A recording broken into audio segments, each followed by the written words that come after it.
Kupiansk में रूस का बड़ा मिलिट्री ऑपरेशन। यूक्रेनी सेना के छिपने के ठिकानों पर हमले किए गए। यूक्रेनी पोजीशन पर एमएलआरएस से ताबड़तोड़ रॉकेट अटैक। रूसी अटैक में यूक्रेनी सेना को भारी नुकसान हुआ है। रूसी डिफेंस मिनिस्ट्री ने जारी किया है यह वीडियो।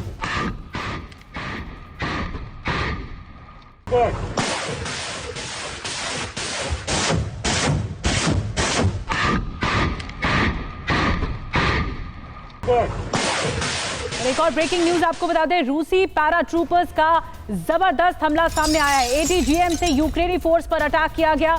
जबरदस्त फायरिंग करते दिखे रूसी सैनिक। यूक्रेनी पिकअप ट्रक को उड़ा दिया। तस्वीरें देखिए।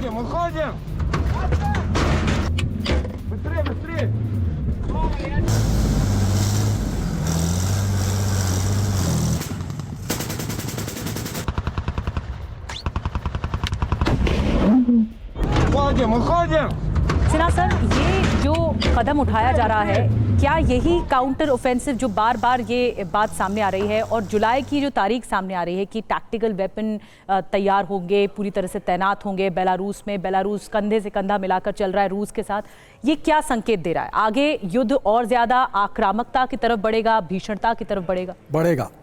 बढ़ेगा। देखो, ऐसा है कि रूस के दो फ्रंट पे उसने न्यूक्लियर वॉर की नौबत आएगी। जब टैक्टिकल न्यूक्लियर वेपन्स इस्तेमाल कर रहा है तो एक कंटिजेंसी, वो एक संदेश दे रहा है कि हम इसका इस्तेमाल कर सकते हैं। मेरी अपनी बैटल रीडिंग है कि न्यूक्लियर का ऑप्शन नहीं लेगा रूस। यदि न्यूक्लियर ऑप्शन लेता है तो इसके बहुत भयंकर अंजाम होंगे। वो रूस को भी इस बात का पता है, लेकिन मरता क्या न करता। अब जैसे ये जो खुखवा में जो डैम यदि रूस ने तोड़ा है तो इसका क्या मतलब है, कितनी तबाही है। आप देखिए कि पेंडेमिक होगा, जो ऑफेंसिव, चाहे रूस का ऑफेंसिव हो चाहे यूक्रेन का ऑफेंसिव है, वो अफेक्ट होगा। मोबिलिटी नहीं होगी, आपका लॉजिस्टिक जो सप्लाई लाइन है वो अफेक्ट होगा। एक्सेप्ट फॉर एम्फीबियस टैंक्स बाकी कोई मूवमेंट हो ही नहीं सकता है। इसका मतलब है ऑपरेशन स्टैंड स्टिल हो जाता है।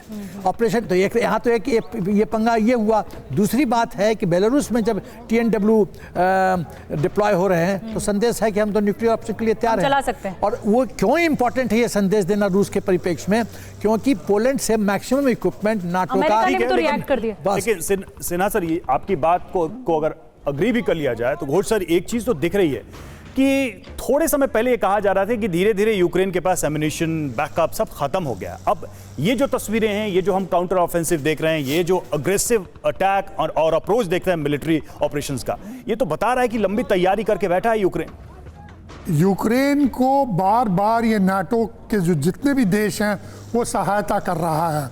और ये मीडिया आज भी $2.1 बिलियन मदद का ऐलान किया गया। एग्जैक्टली, तो बार बार, और उनके लोग भी वहां पर लड़ रहे हैं, ये मीडिया में नहीं आ रहा।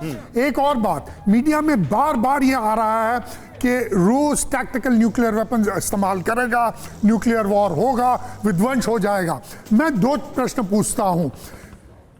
टैक्टिकल न्यूक्लियर वेपन्स जो है उसका मतलब है कि वो सब किलोटन वेपन्स हैं जो एक छोटे से एरिया में इफेक्ट होंगे। आजकल मेरे ख्याल में वो 2 या 3 किलोटन के भी वेपन्स होते हैं। तो रूस जो बेलारूस में ये टैक्टिकल न्यूक्लियर वेपन्स रखेगा, जो उसके अंदर कमांड है वो बेलारूस को नहीं दे रहा उसका कमांड। बिल्कुल। वो अगर इस्तेमाल करता है एक भी टैक्टिकल न्यूक्लियर वेपन, यानी कि नाटो की ओर से, दूसरे देशों की ओर से, it's a nuclear war. Weapon तो रखे गए हैं, लेकिन बटन पुतिन के पास ही रहेगा हमेशा। और दूरगामी है, उसका फैसला ज्यादा भयंकर होंगे। भले ही छोटे से इलाके में इस वेपन को चलाया जाना, बेशक ये कदम उठाना हो, लेकिन इसके परिणाम बहुत खतरनाक होंगे।